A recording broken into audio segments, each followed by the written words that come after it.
കണ്ടോ, നല്ല പെടയ്ക്കണ കരിമീൻ കിട്ടിയിട്ടുണ്ട്. അതിനകത്തൊരു പ്രത്യേക മസാലക്കൂട്ടൊക്കെ പരട്ടി പൊരിച്ചെടുത്ത് പിന്നെ നമ്മൾ ബാക്കിയുള്ള അരപ്പെല്ലാം വഴറ്റി ഒരു പൊരിച്ച മസാല പൊതിഞ്ഞ് പൊരിച്ചിരിക്കുന്ന ഒരു കരിമീൻ എങ്ങനെയാണ് ഉണ്ടാക്കുന്നത് നിങ്ങളൊന്ന് സ്റ്റെപ്പ് ബൈ സ്റ്റെപ്പായിട്ടൊന്ന് കണ്ടു നോക്ക്. നമുക്ക് കരിമീൻ വറക്കണ്ടേ? അപ്പം അതിനതേ നല്ല 2 കരിമീൻ ഞാൻ എടുത്തിട്ടുണ്ട്. നല്ല ഫ്രഷ് കരിമീനാണ് എനിക്ക് കിട്ടിയേക്കുന്നത്. പിന്നെ അതിനുള്ള ഒരു പ്രത്യേക മസാലയുണ്ട്. മസാലക്കൂട്ട് പരട്ടിയിട്ടാണ് നമ്മളിതിനെ ഫ്രൈ ചെയ്തെടുക്കുന്നത്. അപ്പം അതിന് നമുക്കിതെല്ലാം കൂടെ അരയ്ക്കണം. അതിന് ഞാനൊരു 10 ചുമന്നുള്ളി, ഒരു തണ്ട് കറിവേപ്പില, ഒരു 10 അല്ലി വെളുത്തുള്ളി, ഒരു കഷ്ണം ഇഞ്ചി, പിന്നെ പെരിഞ്ചീരകം 1 ടീസ്പൂണ്, പിന്നെ പൊടികളായിട്ട് കുരുമുളക് പൊടി 1 ടീസ്പൂണ്, മഞ്ഞൾപ്പൊടി 1/2 ടീസ്പൂണ്, മുളക് പൊടി 1 ടേബിൾ സ്പൂണ്, ആവശ്യത്തിന് ഉപ്പ്. ഇതെല്ലാം കൂടെ അരച്ച് പരട്ടി നമുക്ക് ഈ മീനിൽ പരട്ടി ഒരു 30 മിനിറ്റ് വെക്കണം. എന്നിട്ട് വേണം നമുക്ക് വെളിച്ചെണ്ണയിൽ ഇതിനെ ഫ്രൈ ചെയ്ത് ശരിയാക്കി പൊരിച്ച് എടുക്കാനായിട്ട്. അപ്പം ആ പ്രോസസ്സ് ഒന്ന് കണ്ടു നോക്കാം. ഇപ്പം ആ അരപ്പിൽ കുറച്ച് പരട്ടി ഞാൻ വെച്ചിട്ടുണ്ട്. ബാക്കി മസാല നമുക്ക് ഉള്ളിയുടെ കൂടെ മൂപ്പിച്ചെടുക്കണം. അപ്പോൾ ഇതിനെ ഒരു 30 മിനിറ്റ് ഇങ്ങനെ മാരിനേറ്റ് ചെയ്ത് വെക്കണം. എന്നിട്ട് വേണം നമുക്ക് വെളിച്ചെണ്ണയിൽ ഇതിനെ പൊരിച്ചെടുക്കാനായിട്ട്. ചൂടായ എണ്ണയിലോട്ട് നമ്മൾ ആ പരട്ടി വെച്ച കരിമീനൊന്ന് ഇട്ട് കൊടുക്കാം. ആ അരപ്പ് ഇപ്പം അതിൻ്റെ മുകളിൽ ഇങ്ങനെ വെച്ച് കൊടുക്കാം. ഇനി അടുത്ത കരിമീനും കൂടെ ഇട്ട് കൊടുക്കാം.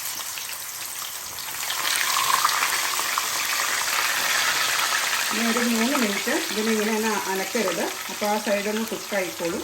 അത് കഴിഞ്ഞ് നമുക്ക് മറിച്ചിട്ട് എടുക്കാം. ഇപ്പോൾ ആ കരിമീൻ നമുക്കൊന്ന് മറിച്ചിട്ട് നോക്കാം. ഒരു സൈഡൊന്ന് മൊരിഞ്ഞിട്ടുണ്ടാവും കണ്ടോ, നന്നായിട്ട് മൊരിഞ്ഞിട്ടുണ്ട്. ഇപ്പോൾ 2 കരിമീനും ഞാൻ മറിച്ചിട്ട് കൊടുത്തു. ഇനിയിപ്പോൾ ഈ സൈഡും കൂടെ നന്നായിട്ടൊന്ന് കുക്ക് ചെയ്ത് മൊരിഞ്ഞ് വരുമ്പോഴത്തേക്കും നമുക്ക് കരിമീൻ ഫ്രൈയുടെ ഒരു പാർട്ട് റെഡിയാവും. അത് കഴിഞ്ഞിട്ട് വേണം നമുക്ക് അതിൻ്റെ മസാല ഉണ്ടാക്കാനായി. ഇപ്പം നമ്മുടെ കരിമീൻ രണ്ടും നല്ലതായിട്ട് 2 സൈഡ് നല്ലതായിട്ട് മൊരിഞ്ഞിട്ടുണ്ട്.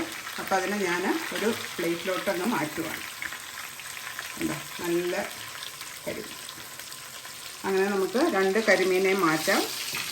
അത് കഴിഞ്ഞിട്ട് ഈ ഓയിൽ മാറ്റിയിട്ട് നമുക്ക് കുറച്ച് ഓയിൽ മതി ഇനി ബാക്കി അതിനകത്ത് മസാല ഉണ്ടാക്കാനായിട്ട്. ഇപ്പം ആ എണ്ണ ഞാൻ മാറ്റി കുറച്ച് ആവശ്യത്തിന് എണ്ണയുള്ളൂ. അതിനകത്തോട്ട് നമുക്ക് ചെറുതായിട്ട് അരിഞ്ഞ ചുവന്നുള്ളി, 1 കപ്പ് ചുവന്നുള്ളി, ഇതൊന്ന് മൂത്ത് ഒരു ലൈറ്റ് ബ്രൗൺ ആകുമ്പോഴത്തേക്കും നമ്മൾ ആ മീനിൽ പരട്ടിയ മസാലയുടെ കുറച്ച് ബാക്കിയുണ്ട്, അതും കൂടി ഇട്ടിട്ട് വേണം നമുക്ക് വഴറ്റി എടുക്കാനായിട്ട്. ഇതൊന്ന് നന്നായിട്ട് മൂത്ത് വരും. ഇപ്പം നമ്മുടെ ചുവന്നുള്ളിയൊക്കെ പകുതി മൂത്തിട്ടുണ്ട്. അതിനകത്തോട്ട് ഒരു സവാള നല്ല വട്ടത്തിലരിഞ്ഞതും കുറച്ച് കറിവേപ്പിലയും കൂടെ ഇട്ട് കൊടുക്കാം. ഈ സവാള അധികം മൂക്കണ്ട, അതുകൊണ്ടാണ് നമ്മൾ ആദ്യം ചെറിയ ഉള്ളി ആഡ് ചെയ്ത് കഴിഞ്ഞിട്ട് പിന്നെ സവാള ആഡ് ചെയ്യുന്നത്. എന്നിട്ട് വേണം ഇനി നമുക്ക് അരപ്പ് ചേർക്കാനായിട്ട്. ഇത് ഒന്ന് വാടി വരട്ടെ, സവാള ഒന്ന് വാടി കിട്ടിയാൽ മതി. അപ്പോൾ ആ ചെറിയ ഉള്ളിയും സവാളയൊക്കെ ഒന്ന് വാടി വന്നിട്ടുണ്ട്.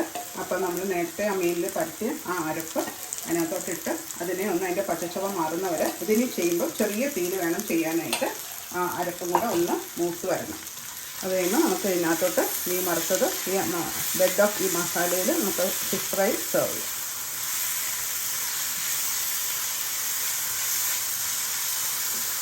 ഇപ്പം നമ്മുടെ മസാലയൊക്കെ റെഡിയായിട്ടുണ്ട്, നിങ്ങൾക്ക് കാണാം. ഇനി ഇതിൻ്റെ മുകളിലോട്ട് നമുക്ക് ആ കരിമീനെ ഒന്ന് ഇട്ട് കൊടുക്കാം. വറുത്ത കരിമീനെ അതിൻ്റെ മുകളിലൊന്ന് ഇട്ട് കൊടുക്കാം. ആ മസാലയും ഈ കരിമീനും കൂടെ കൂട്ടി കഴിക്കുമ്പോഴാണ് നല്ലൊരു ടേസ്റ്റ് വരുന്നത്. അപ്പോൾ ഞാൻ രണ്ടാമത്തെ കരിമീനും കൂടെ അതിനകത്തോട്ട് വെച്ച് കൊടുത്തു. അപ്പോൾ നിങ്ങൾക്ക് ഈ കരിമീൻ ഫ്രൈ ഇഷ്ടമായെന്ന് വിചാരിക്കുന്നു. എൻ്റെ റെസിപ്പി ഇഷ്ടമായെങ്കിൽ എൻ്റെ ചാനൽ സബ്സ്ക്രൈബ് ചെയ്യാൻ മറക്കരുത്. നോട്ടിഫിക്കേഷൻ ബെല്ലും ഒന്ന് പ്രസ് ചെയ്തേക്കണേ.